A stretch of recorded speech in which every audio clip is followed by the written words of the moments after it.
LHON brings many challenges into each of our lives. It also brings the opportunity to connect with others confronting the same challenges. While I would never wish LHON challenges on anyone, I would wish the connection in the community for all. When I was introduced to LHON 15 years ago, I felt very much alone and desperately wanted to change the trajectory of what an LHON diagnosis meant for myself and my family. As the years have gone by, I've been fortunate to become acquainted with hundreds of people who have chosen to join in the effort to change the world of LHON. Many are here in this room today, and by working together, they've transformed from acquaintances to respected colleagues and cherished friends. Our main community connections are the global Facebook group with over 5,700 members and the monthly LHON live calls that are open to all.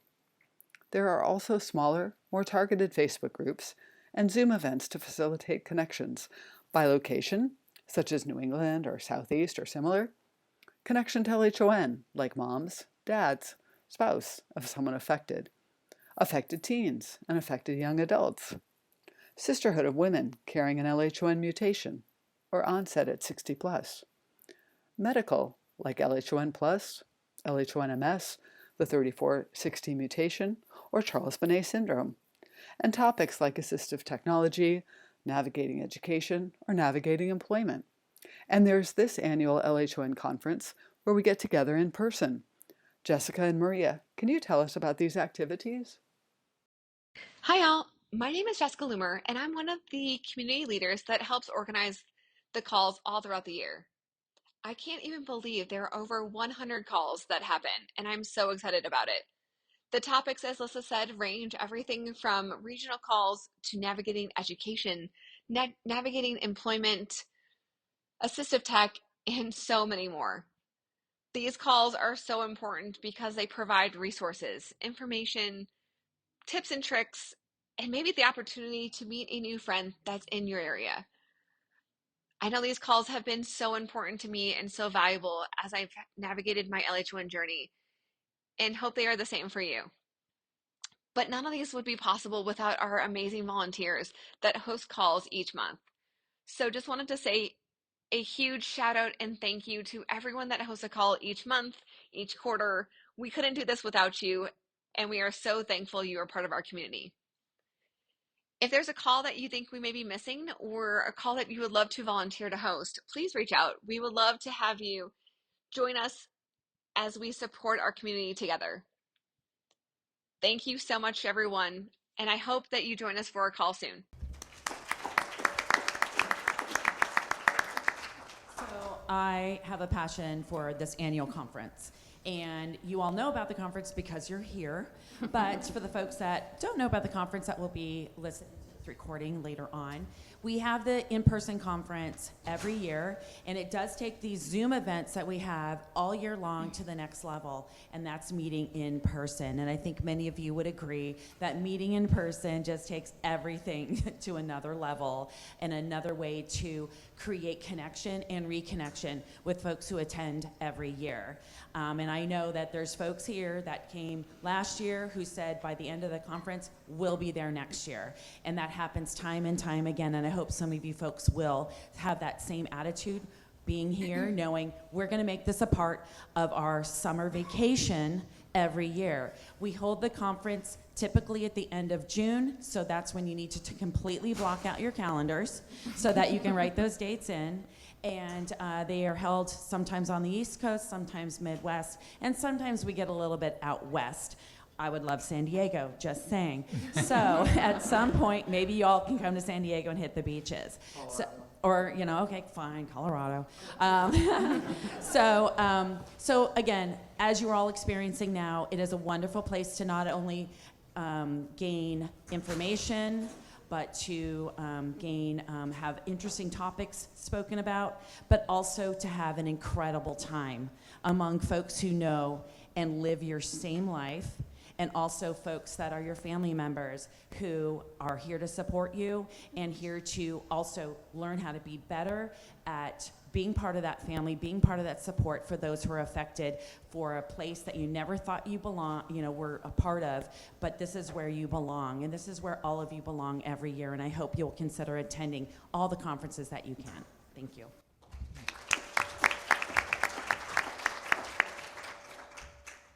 Thank you, Jessica. Thank you, Maria.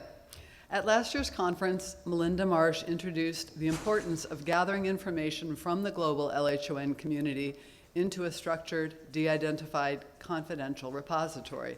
Malinda, could you please provide an update? Thank you, Lissa. Can everyone hear me? Is the mic working okay? Okay.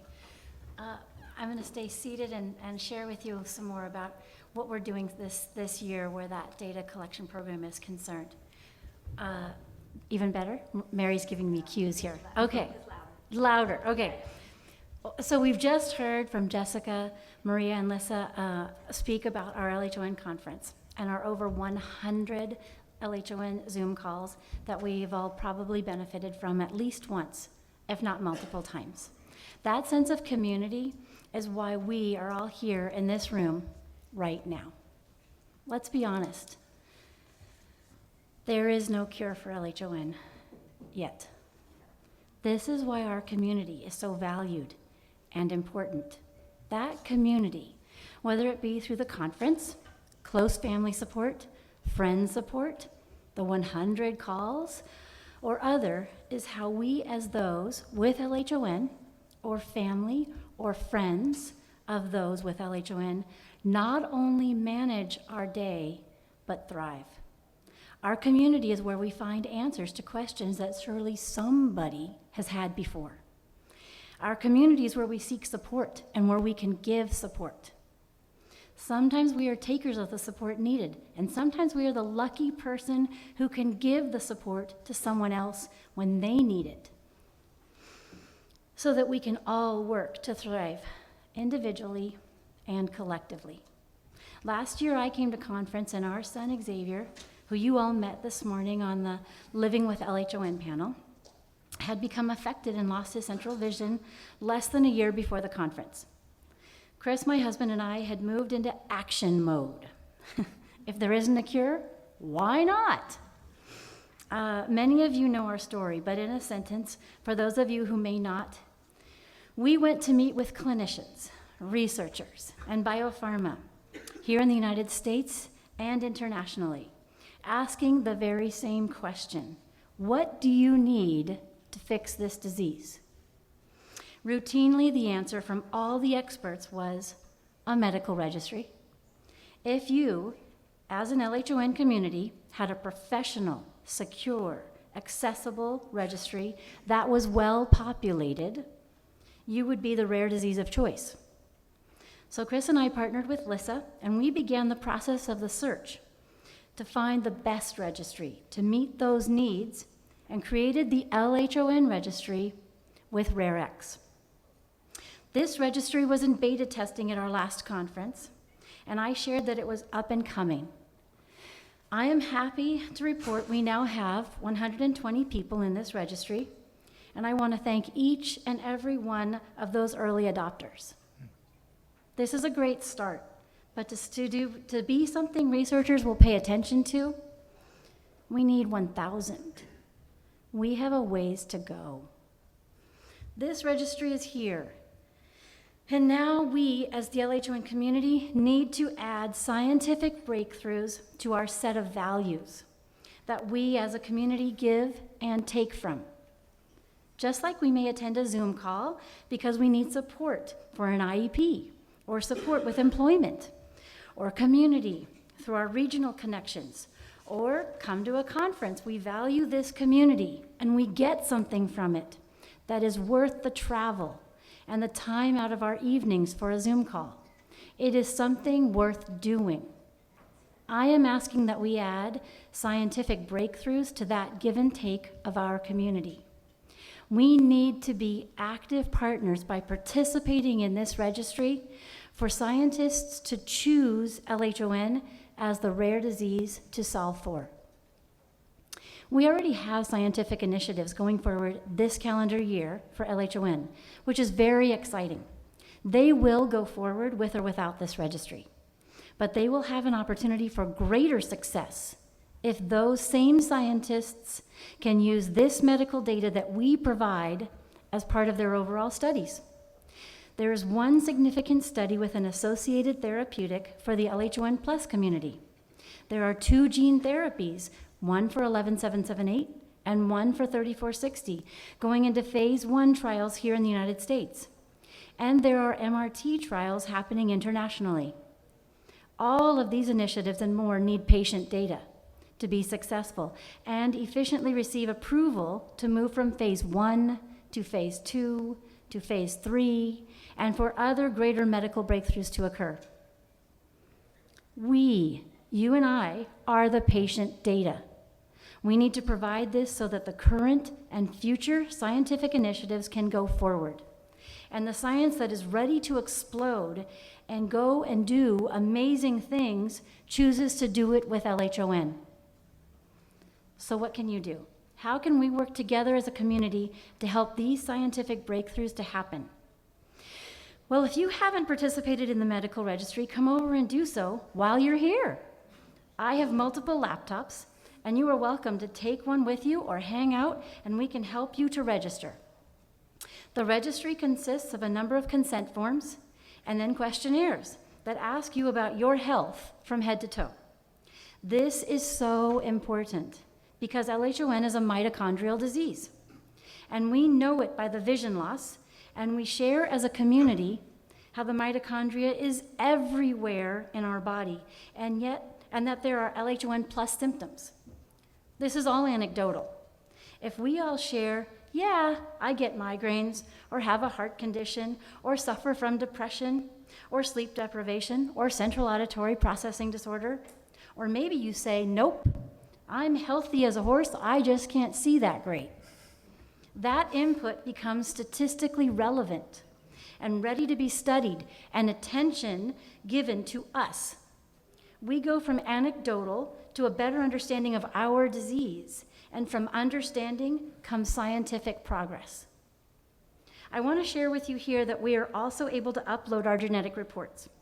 If we have them as a part of the objective data that scientists can use to our subjective data, this will be useful for future clinical trials for gene therapy, gene editing, stem cell, and therapeutic approaches we can all benefit from. I want to take a minute to show you a slide of those registrants who have participated thus far in the registry. There we go. Of course, vision is the #1 issue reported. In addition, about half of those registrants reported that sleep was an issue and that they had heart issues. Also, about 1/3 of those people who registered said they had skin issues, brain or nervous system issues, primarily migraines, depression, and/or hearing issues such as central auditory processing disorder. This information only comes from 69 registrants. It is not enough data points for scientists to take note. But as we move forward with increasing our participation numbers, this data will become relevant and able to be referred to for future studies and work with our LHON community. You can go back to the first slide, thank you. In addition to registering yourselves, what else can we do? Encourage your family members to register. This registry is for those who are affected as well as carriers, because we all carry the genetic mutation of LHON. So for my family, I registered myself, my son Xavier, who is a minor, and my mother, who is deceased. My other 2 sons, Sean and Danny, who are carriers and both over 18 years old, registered themselves. Now, I'm an only child, but many of you in this room have brothers and sisters who may also have kids of their own.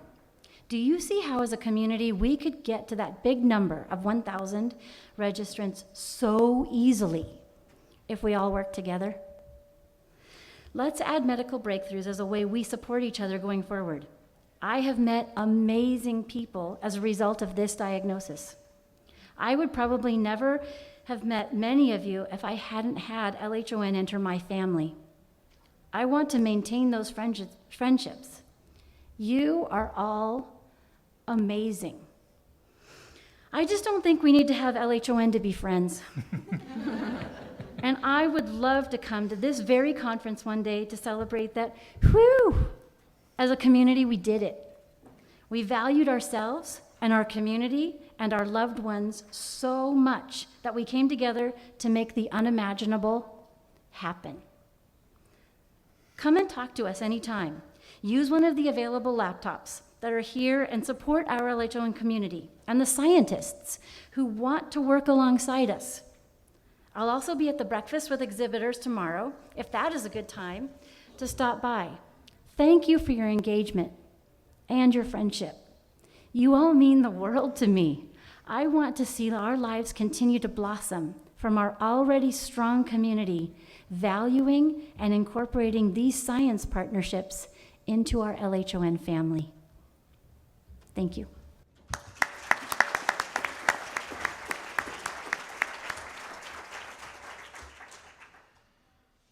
Thank you, Malinda.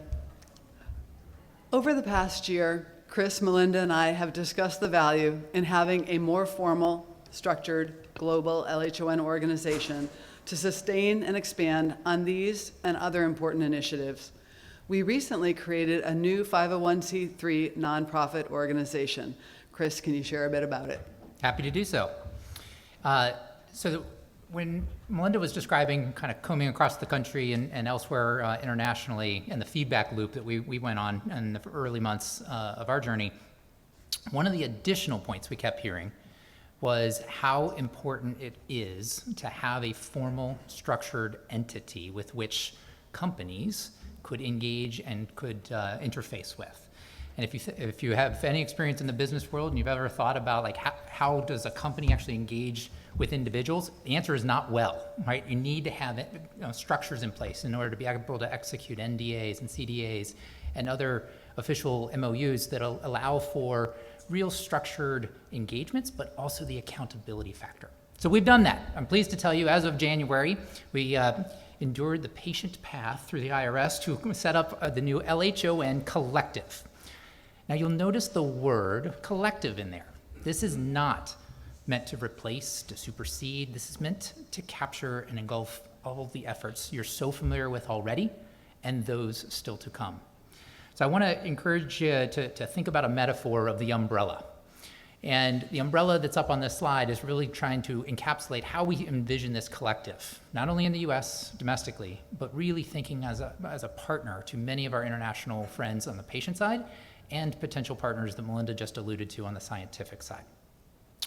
As noted, the mission of this collective hopefully rings very familiar to things you just heard, but also to hopefully what you're holding in your heart, which is both to accelerate progress towards a cure for LHON while improving the lives of people living with LHON.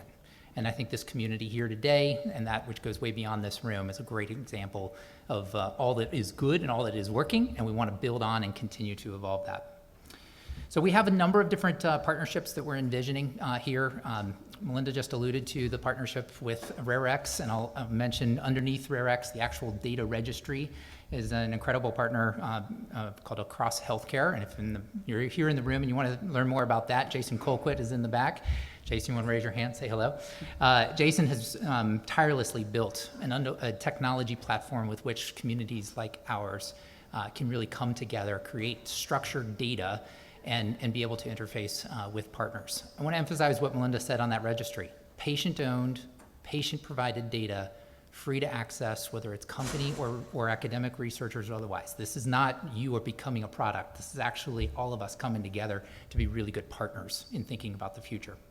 You'll notice a couple additional elements on this slide, and I'll just read them out for those who can't see it. Under this umbrella, we're also envisioning some really interesting possibilities with folks like the Milken Institute. If you've ever heard of Milken's Faster Cures program, it's another global accelerator program, bringing patient communities, industry partners, research, and regulators to the table in small groups to really create more informed dialogues.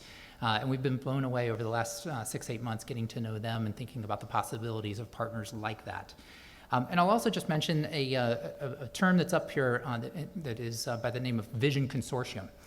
Those of you familiar with RareX joined together, it was merged with Global Genes earlier this year. And together with the partners at Global Genes, we've been starting or initiating dialogues with 8 other vision-related rare diseases and forming what we call a vision consortium. At this point, it's a dialogue among rare diseases like ours who have a vision-related aspect, but the possibilities you could see can go way beyond that. It's not necessarily just about sharing science. It could be even how do we inform and partner with regulators to think about new endpoints, new measures of success, new possibilities, and together amplify our voice beyond just our own community.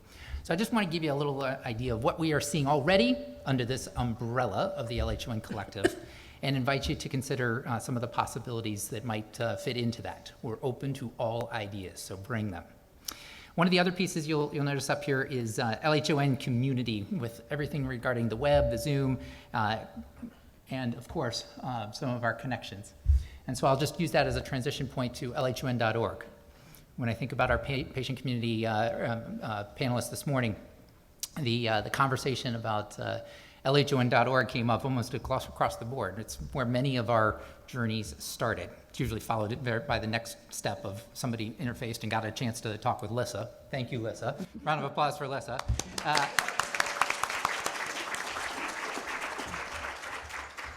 And specifically thinking about all that you have put into this LHON.org, Lissa, over the years, capturing conferences like this, little bits of conversations that we could all learn from, or as I learned this morning, actually binge watch. But we've also had a chance to think about the future of LHON.org and what should that digital presence for our community become. And that's partly for our group in here, especially those who aren't on Facebook like me. LHON.org is a great reference point. But it's also about our digital presence to everybody else, all those potential partners who could be supportive of where we are in our journey, all those potential partners who could help us to think through some of the scientific aspects. So we're working on a series of efforts around that, and one of the things that I referenced in comments earlier today is around capturing our stories. So I want to just use this as a quick moment to reiterate how important your story, the good, the challenging parts, the authenticity of your story is to really being able to represent for others what it means to live with LHON and why that might not only inform, but inspire people going forward. So as we're thinking about the future of this digital presence, again, want to invite ideas. We're looking at a refresh of much of the content that's up there, thinking about accessibility of it, and how do we really take an incredible data set that's there and make it even more a part of this community going forward. Another part of it is how we as a community might really get to know each other's preferences. And so we've formed a partnership that I'll turn to Jerrie here for a little insight on, but if you've got any familiarity with CRM, one of the world's largest CRM players, Salesforce, has a whole nonprofit arm, and we've had a chance to actually build a new LHON component with Salesforce. Jerrie, what is CRM? Well, actually, CRM stands for Customer Relationship Management. And I have one slide up there, and I'm happy to audio describe it for you. It says, developing new CRM capability with Salesforce, update contact details, and select communication preferences. It's your choice in how you engage. You'll be able to identify your preferences, peer Zoom meetups, adaptive tools, science, etc. Well, that all sounds good, CRM and Salesforce, but what does it really mean? Think of your contacts in your iPhone. It's how you keep track of the people in your life. You're the people in our life, and this is how we're hoping to keep track of you and let you keep track of each other. So you will have a choice of whether you want to enter your address, phone, Facebook name, email, whatever you're comfortable with, however you want to be contacted, the choice is yours. And Salesforce is one of the most well-known softwares of this type on the market. They offer this special version of their product to nonprofit organizations for free. Included in that package is the ability to host or house the data on secure servers. It's part of their corporate initiative to give back to the community, and it is a great deal for us. With Salesforce, we'll solve two of our ongoing growth concerns. How do we professionally and securely create and manage a robust fundraising program? And how do we keep connected to all the members of our community? Happily, we've been able to parse or separate the Salesforce software into two distinctive and different tracks. One focused on fundraising and one focused on our LHON community. That's the side I'd like to talk about.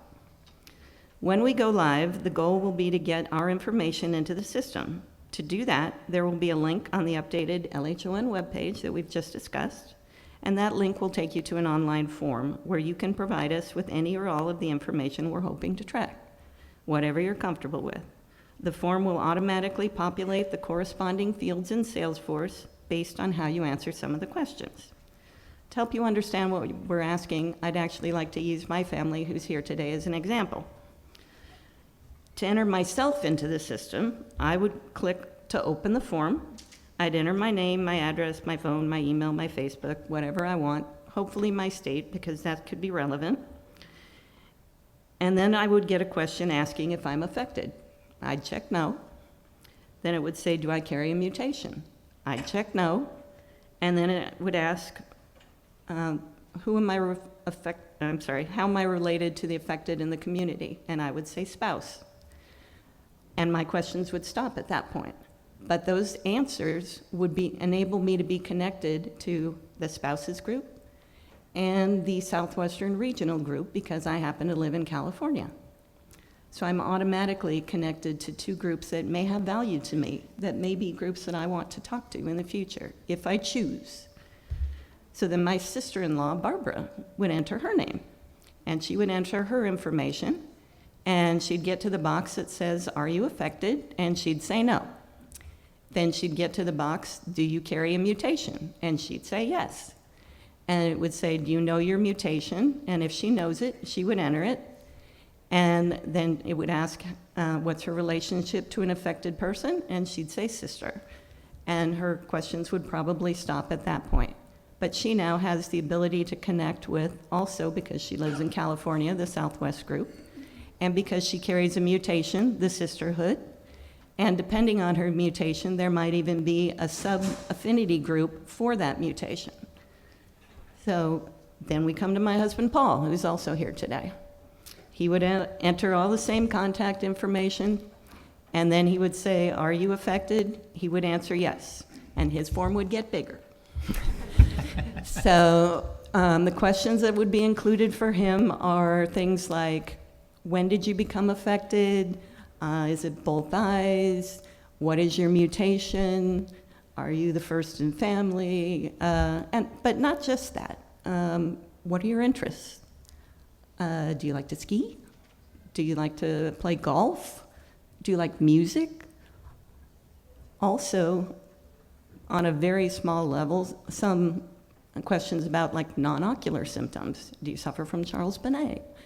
Do you have migraines? Do you have MS-like symptoms? All of those things would enable us to connect you to either document resources like some of the ones we saw today, or other groups that could be valuable to you. We have groups on all these things.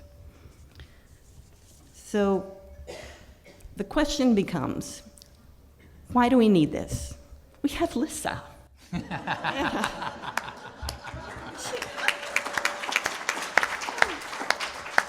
She knows all this. It's in her head. She has a spreadsheet. This is ridiculous. We don't need all this. Does this really make sense? And the answer is, yes, it does. And do we really need it? Yes, we do. And why do we need it? Because we're growing. If you've been around this community even a short time, you have seen the growth of affinity groups in just the last couple of years. We have moms, dads, onset over 60, LHON plus, sisterhood, spouses. There are so many, I cannot list them because I was only given 4 minutes. But all those groups have one thing in common. Somebody said, I will step up and lead that group. Somebody or somebodies in some cases. And this is a way to give them tools to be more effective in leading that group. It is our hope that some of those people, most of those people, all of those people, will have access to this Salesforce data. so they can find out if somebody new has come into their region. They can find out if somebody they've known forever is having issues with Charles Bonnet that they didn't know. It's a way to connect us together. We can connect to one another through this tool. So the slide up there says CRM. That is the standard industry acronym for customer relationship management. I don't like it. We're not an industry, and we're not customers to one another. I'd like to see it say CCRM, Community Connection Relationship Management. It is exciting, and it is coming soon. Thank you. Awesome.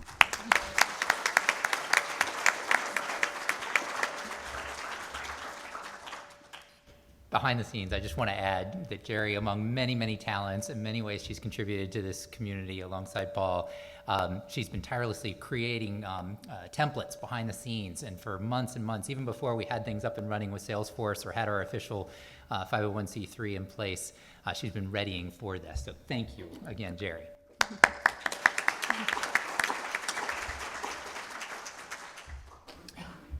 So as we think about where all this goes and what does it mean for this community, I think Jerrie just summarized it really, really well.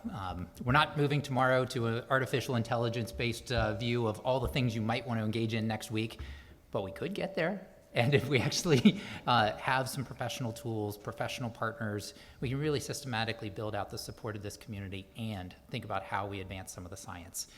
So to advance some of the science and to advance some of those broader global partnerships, we are going to be launching a fundraising effort.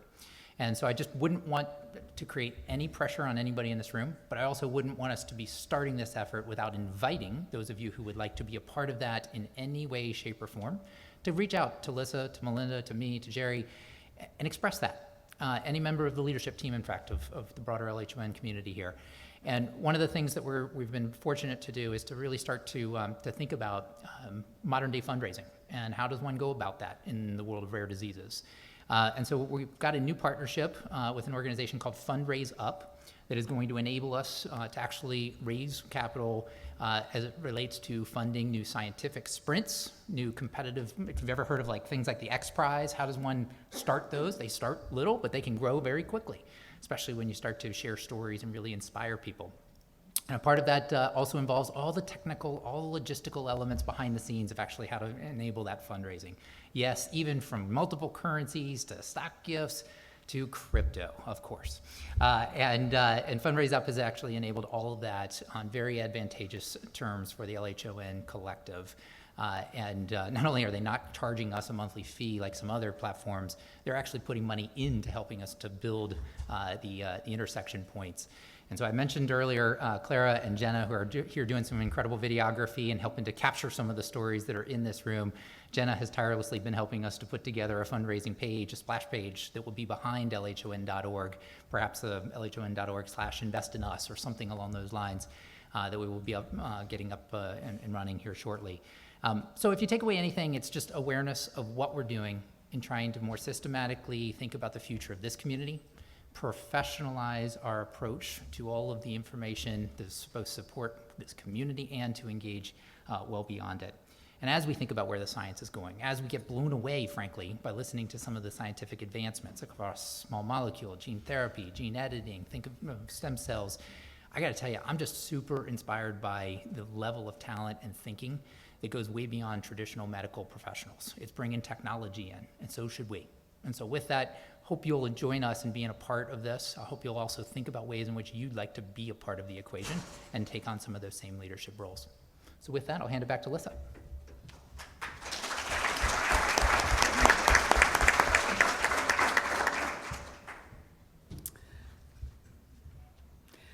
As you can see, this has been an exciting year of acceleration for development of the LHON community. As I mentioned at the start of this session, I find working together with others on LHON far more rewarding than doing so alone. As just one example, since 2015, I've exhibited on my own at the annual NANOS meeting of neuro-ophthalmologists, letting them know we have a thriving LHON community available to support their LHON patients. This year, for the first time, I got to attend Nanos as a team sport. Malinda and Chris joined me, along with Bo Barley, whom some of you have gotten to know through his informed and thoughtful insights on Facebook and Zoom events. Bo's a medical doctor who was affected by LHON a few years ago, and he's now part of our science team. Bo brings valuable medical knowledge and perspective to our community. He's helping clinicians and researchers understand us better. He actually wanted to be here for this conference, but he's retraining in a new field, and it starts this weekend. But he's very involved in what we're doing. As another example, we've expanded our global engagement within the global LHON community, as Chris and Malinda attended the LHON Society event in the UK last fall, and Malinda attended the LHON Canada event this spring. ARVO is the annual conference for vision research, and in past years, I've, sorry. Yeah, no, that's right. This year, Chris and Malinda were there in person, and I joined a key LHON meeting with them via Zoom. And one second, there we go. There was recently a half-day session on hereditary mitochondrial optic neuropathies in Italy, which Malinda attended, and she FaceTimed me in for several hours. I still think she needs a trip to the chiropractor after holding the screen for me.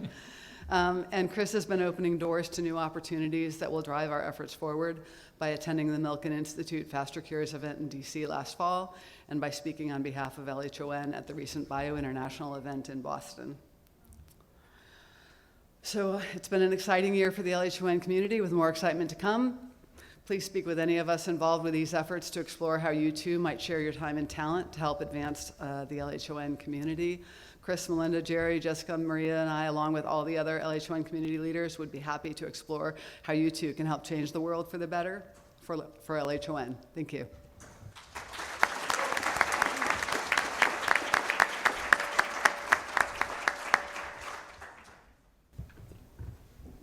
Can do questions. We have time for a few questions if anyone would like. Go ahead.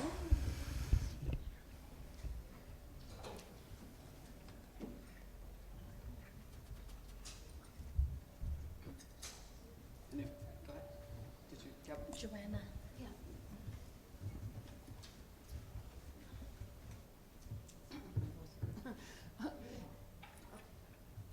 So I do with my daughter almost every year a hiking trip. And the last hiking trip we went to the West Highland Way in Scotland. And I met a girl there. She was hiking for a cause. So because her aunt got ovarian cancer and she was collecting money for medical treatments and all that. So I wonder, I'm going this year again in August, and I wonder if I can do something like that with LHON. Absolutely. Great thought, Johanna. How? So your daughter's name is Annika, right? Annika is my daughter here, and Paulina is the one in Germany. It sounds like it's going to become a family effort. And the short answer is yes. That's one of the reasons we've partnered with Foundation or with Fundraise Up, is because they actually have a part of their fundraising platform are individual or family campaigns, fundraising campaigns that can be as simple as a bike ride or a hiking, multi-stage hiking type of thing where people are sponsored based on various milestones or miles or kilometers or whatever. So if you'll circle up with me afterward, I'll get you some additional detail. We have another good friend of the community by the name of Uli Heine, and she's been helping us to actually formalize that, and she can give us some good input. Cool. Okay. Yeah. Thank you. Yeah. Mm-hmm. Thank you. Yeah.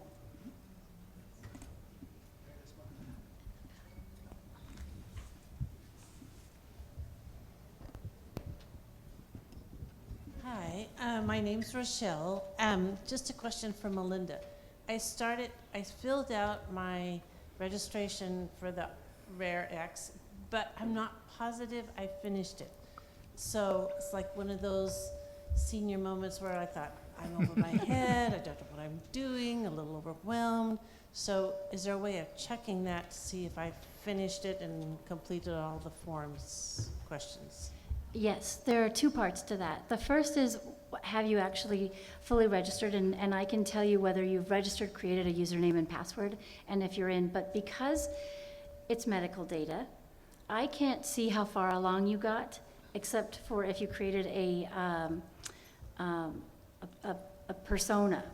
If you choose to share your information with the PAG, which is the Patient Advocacy Group, this is it, Lissa and I, and what you're sharing is your name and your email. Nothing about your health data goes any farther than what's already in that repository that you own. But you and I could work offline, and we can log in, and I can show you how far you have come while you're here at the conference, because we are live. And for this that's being recorded, anybody who wants to reach out to me, Malinda with an A, Malinda, LHON, @yahoo.com. Just reach out, and I can do that for you outside of the conference. So we can definitely figure out where you are in the process while you're here. Yes, hi, it's Jim from New York.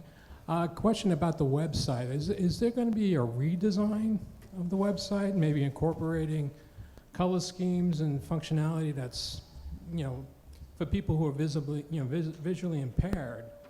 I know we have outside, you have blue and yellow as a color scheme in certain areas. Just something I was thinking about. If it's an area I might be able to help with. I know some designers out there for websites that are pretty affordable. Your timing's perfect, Jim. So I mentioned Jenna, who's sitting over here front left, if you're looking towards the stage, who's helping us to start that process right now, including some stakeholder interviews.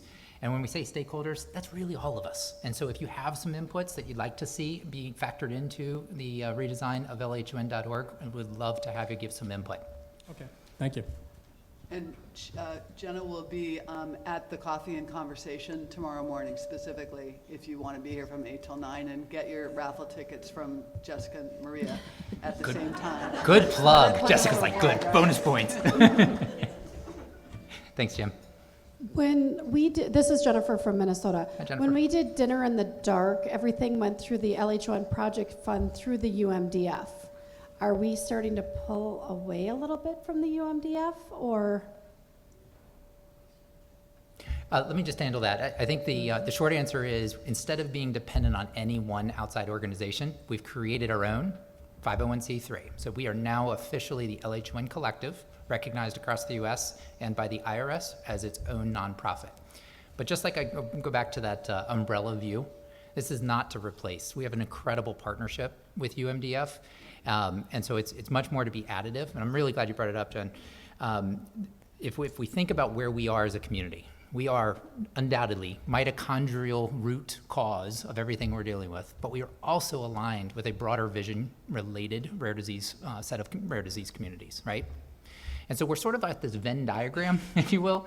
And so being able to think beyond just the mitochondrial elements of this as we think about the two-pronged mission of advancing science and supporting this community, I think is important to not be dependent on any one. So essentially creating our own gives us that optionality. Does that answer your question? Thanks. Hi, so my I guess comment is more relating to the LHON.org website. So when, I became aware of it, so I was wondering, I know we've got the Salesforce that you guys are looking into, adding on what kind of mutations are out there for LHON. And when you go to the website, you basically see, the common ones that are mentioned on it.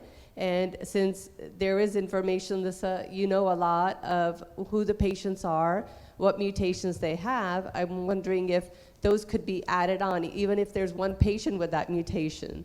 I think that information will definitely help others, which may not have the Salesforce information or until that kind of goes up. Thank you, Narendra. I'm glad you brought that up. Right after our lunch today, ND5 just hit that list. And personally, I would say I've got an active list of projects as yet undone. Shocking, right? Julie will tell you that for sure. But rare mutations, I think they're fascinating. And they'll tell you how many times I keep bringing up that they're just like, as a rare disease, we have so much opportunity to inform larger diseases. within our community, I think the rare diseases we can get our arms around and learn things about. So like Lissa Thompson, who deals with our LHON Plus group, and I were just engaged with Dr. Chiara Mello, whom I mentioned earlier this morning, about a particular rare mutation and how can we move that forward, because it's got some very interesting crossover possibilities with MELOS. But each one of the rare mutations, I think there's opportunity. So short answer, yes, we can add to LHON.org, and also there's more to be done with the rare mutations. So yes, thanks for bringing it up. And as Chris alluded to earlier, if there are people in the room who also have rare mutations, and people who want to work on the rare mutations are also welcome to come forward and express interest, and we can work on it together.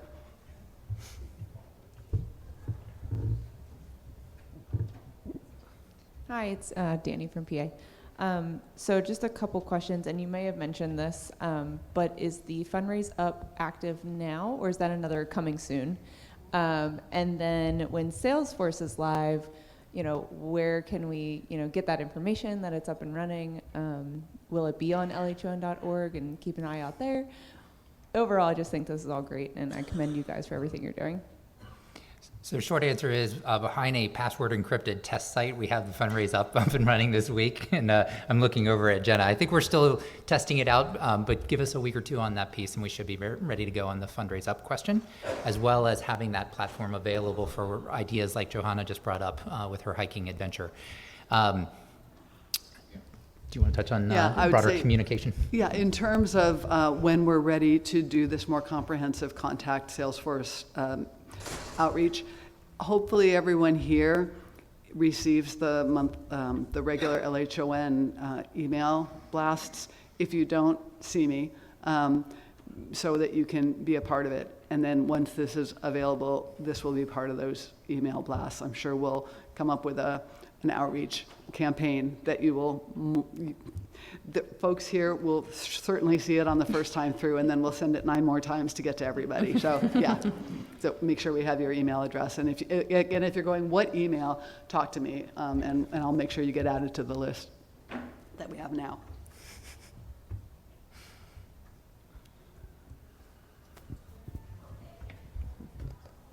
Hello, Jim again. Quick question about the charity functionality.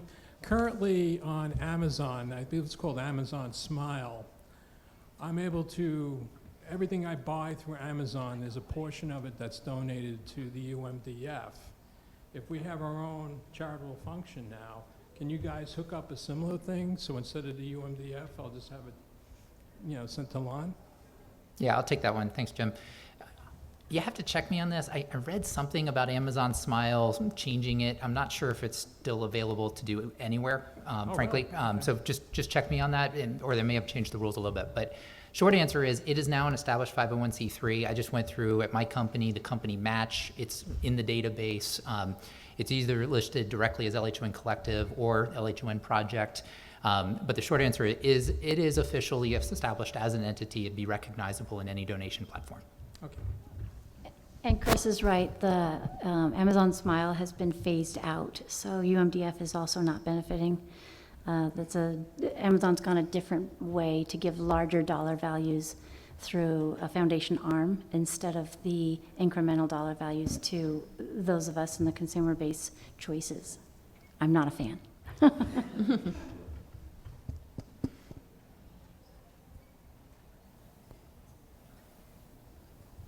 Looks like we've answered all the Maria's questions. checking her watch, so I know we're about to get the hook. Like we're good. We're 9 minutes. I don't think there are more questions. I think we're good. We'll hand it back to the two of you. Yeah. Should we move it?